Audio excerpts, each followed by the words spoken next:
You asked, is it better to do intervals on the treadmill because you can keep speed and effort constant? This is a great question. The short answer is that it depends what you're trying to adapt and the situation you're in. If you want laser precise intensity, then the treadmill can be a brilliant tool. If you want race specific rhythm, handling wind, turns, little surges, the odd hill, the odd downhill, then outside is going to win every single time. If you pick the wrong one and you either miss the right zone or you cook yourself in a sweaty pain cave that just trashes you for the rest of the day, the rest of the week, then that might not be the best option. So in this video, I'm going to show you a simple two-step decision rule that you can use, and I'm going to give you 6 go-to sessions, 3 for the treadmill, 3 for outdoors, so that you've got a bit of a menu to pick from, so that you can, you always know which way to go. And also, we are going to settle the 1% incline thing and the sneaky belt mechanics question, because there is a common belief that we need to have the treadmill on 1% incline. Well, we'll find that out in a minute. So, precision versus specificity. Treadmill can equal precision. Outdoors can too, to a degree, but if there was one thing that outdoors is going to win on every time, and that is specificity. Unless you are doing a treadmill marathon or some sort of treadmill challenge, outdoors is always going to be the best. You need to use the tool that best serves the goal of the workout. Now, the adaptations that you want, aerobic power, threshold, economy, these come from spending the right amount of time at the right amount of intensity. Energy systems don't switch on and off. They do blend.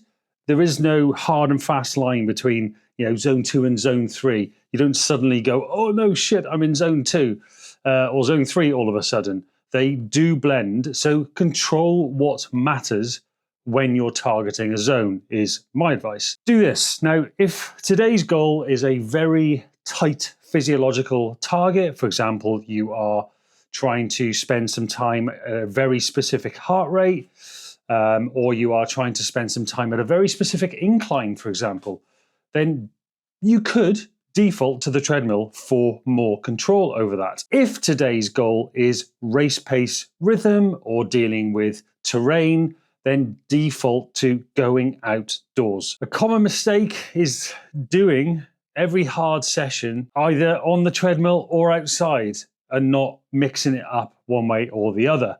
And then you wonder why reps swing from too hard to too easy or whatever it might be. So put the days where you want precision on the treadmill and the days where you need that race day craft, move that outside. Here's a question for you. If the session goes perfectly, what's the one adaptation you want?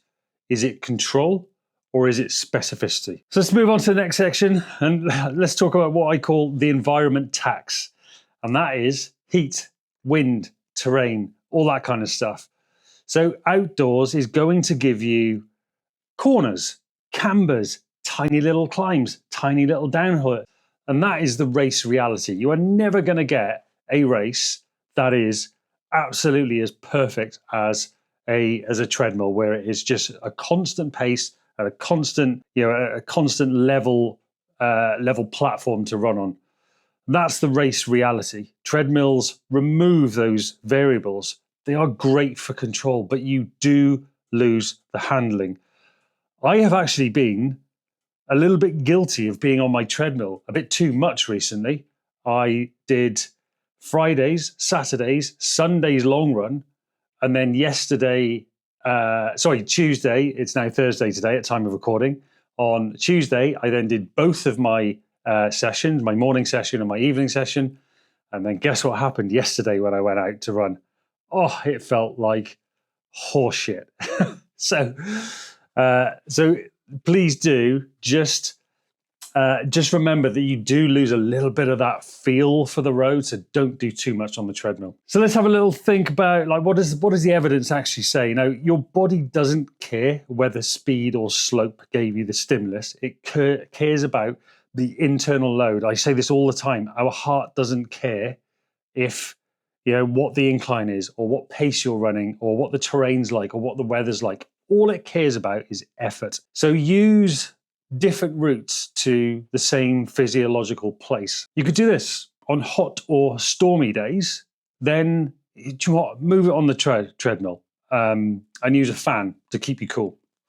On calm days, do those controlled intervals on a flat loop or a track, or if you've got a hill session, get out on those hills to keep the variance down. A common mistake that I find with treadmills is that you'll hear people say, the same pace on the treadmill felt way harder or easier the other way.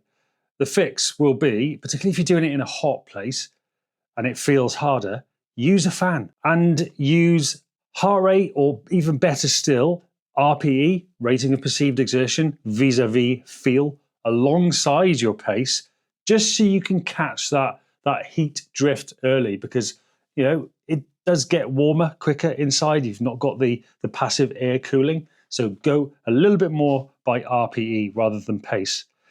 The other mistake I see people making is being too focused on what the pace on their treadmill says. Now, some of the newer treadmills these days do have auto calibration on them, and they are pretty good, but not all of them do. And particularly if you're using a treadmill in your local commercial gym, you can almost guarantee, 99% guarantee, that they are not calibrating their treadmills. To calibrate a treadmill properly, you actually really need a device, which I've got one here somewhere, called a tachometer. And you put that on the belt, and it will tell you what speed the belt is moving at, and therefore you can then calibrate the machine to make sure that it is actually moving at the pace that it's supposed to be moving.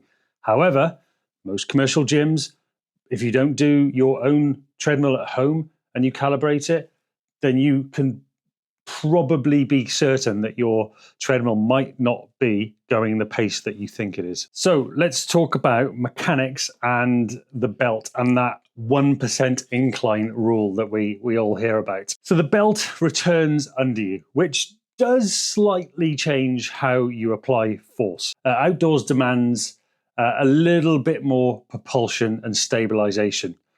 The running on a treadmill often does feel smoother. Threshold is the point where lactate production outpaces your clearing. Now, you can hit that on a treadmill or road.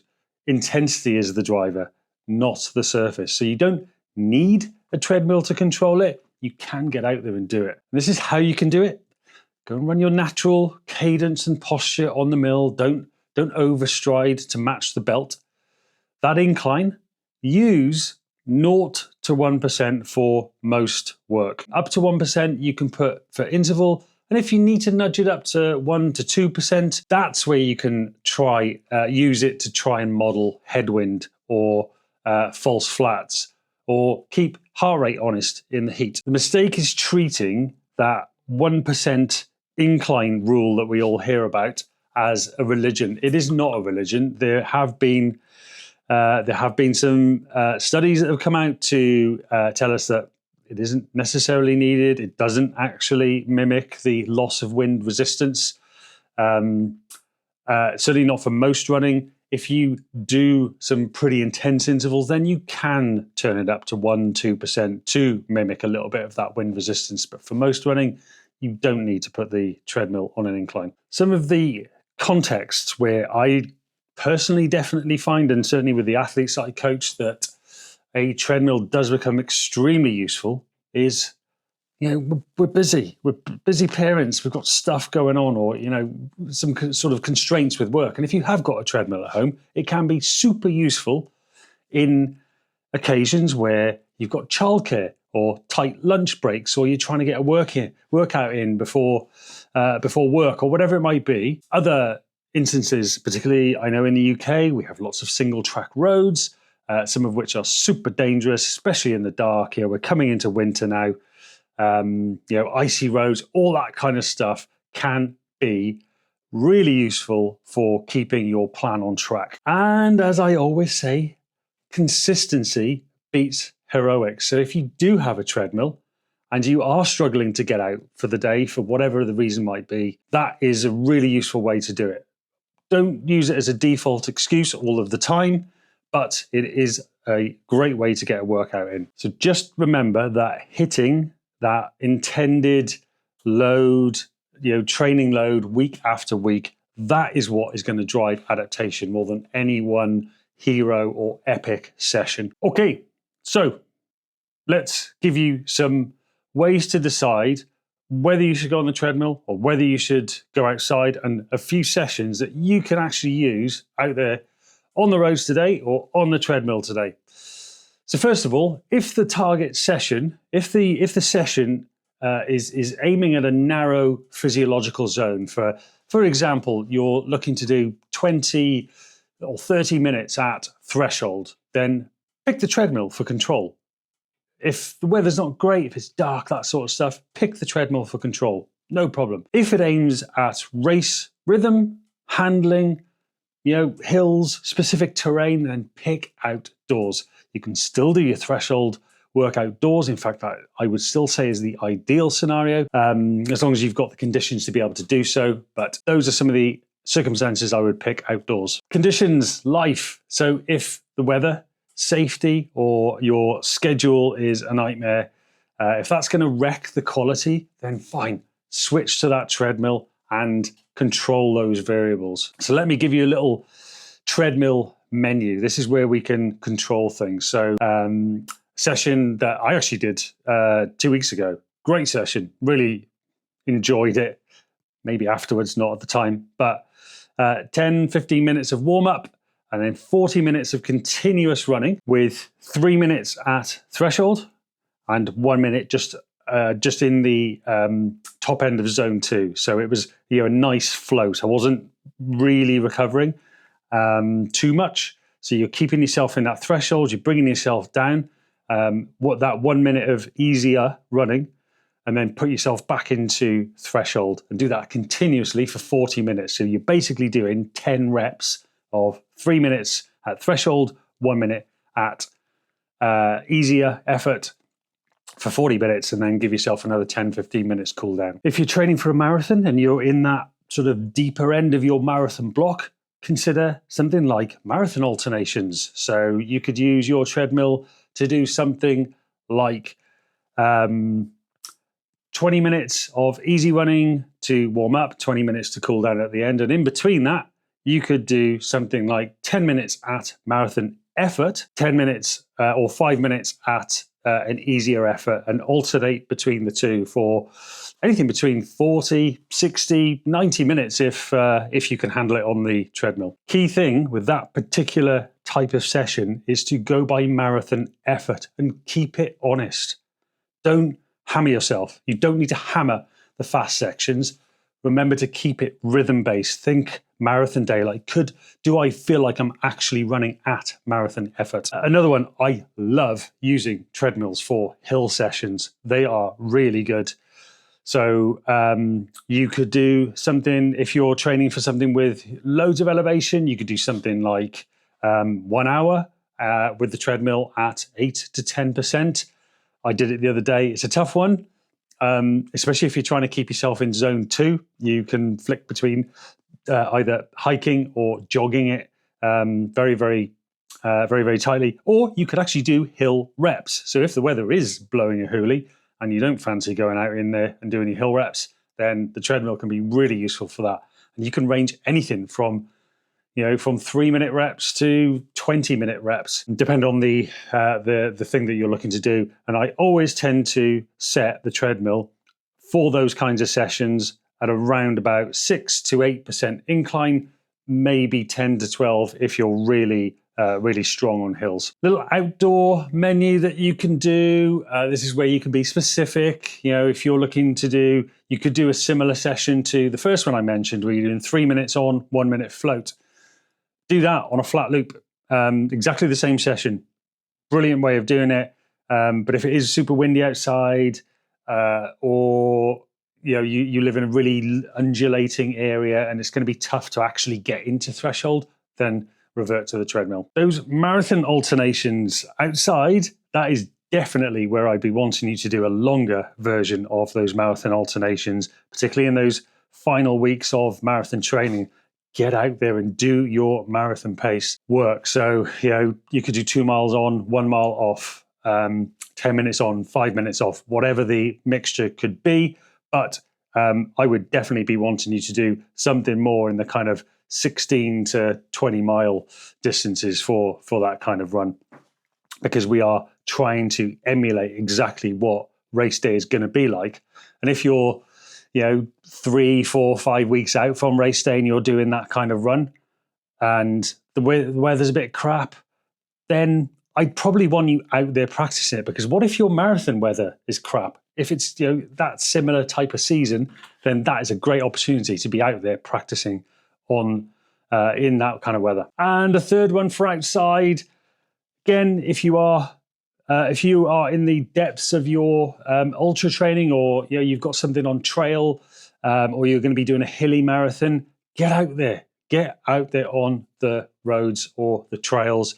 Be specific, and you can do anything from the sort of hill reps I give are anything from 30-second really hard reps with 90-second rests, all the way up to 5-minute, 10-minute, 20-minute climbs if you've got hills near enough to you that you can run that far up. Now, that's just a very small menu for you. I have literally hundreds of workouts in my workout library. And if you want access to some of those workouts and you want it woven into your life, not some cookie cutter plan, then that is what we do at Maximum Mileage Coaching. That is what me and my team do. So we will put together effective plans. We will give you proper feedback and proper coaching, access to us whenever you need, and a team of other professionals like nutritionists and physios all around you to help you with your running. And with that, so is the treadmill better for intervals? I'd say it's better if you want like absolute precision, but outdoors is always going to be the champion. It's always the one that is better for specificity. And with that, I'll see you in the next video.